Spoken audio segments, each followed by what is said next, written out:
ನಿಜವಾಗಿಯೂ 2 ತಿಂಗಳು ಚಾತುರ್ಮಾಸ್ಯದೊಳಗೆ ಕೂತವರಿಗಿಂತಲೂ ಬಡಿಸೋರ ಸಂಖ್ಯೆ ಹೆಚ್ಚು, ಎಲೆಯರಿಗೆ ತಿನ್ನೋದಕ್ಕಿಂತಲೂ ಕಟ್ಟೋರ ಸಂಖ್ಯೆ ಹೆಚ್ಚು.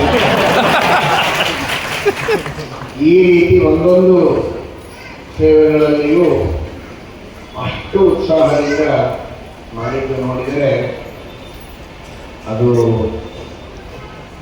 ಒಂದು ವಿಶಿಷ್ಟವಾದ ರಾಮದೇವರ ಅನುಗ್ರಹ, ಮುಖ್ಯಪ್ರಾಣದೇವರ ಪೂರ್ಣವಾದ ಪ್ರೇರಣೆ, ಅವರ ಸನ್ನಿಧಾನದ ಬಲದಿಂದ ಈ ಕಾರ್ಯ ನಡೆದಿದೆ ಎನ್ನುವುದರಲ್ಲಿ ಯಾವ ಸಂಶಯವೂ ಇಲ್ಲ.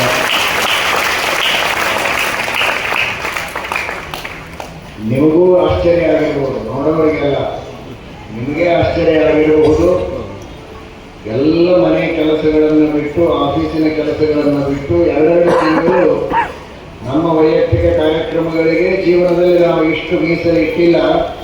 ಅಂಥದ್ದು ರಾಮದೇವರ ಸೇವೆಗೆ ನಾವು ಹೇಗೆ ಮೀಸಲಿಟ್ಟಿವಿ ಅಂತ ನೀವೇ ಆಲೋಚನೆ ಮಾಡಿದರೆ ನಿಮಗೂ ಆಶ್ಚರ್ಯವಾಗುವ ರೀತಿಯಲ್ಲಿ ಭಗವಂತನ ವಾಯುದೇವರ ಅನುಗ್ರಹವಾಗಿದೆ. ಅದೇ ದೇವರ ಸ್ವರೂಪ.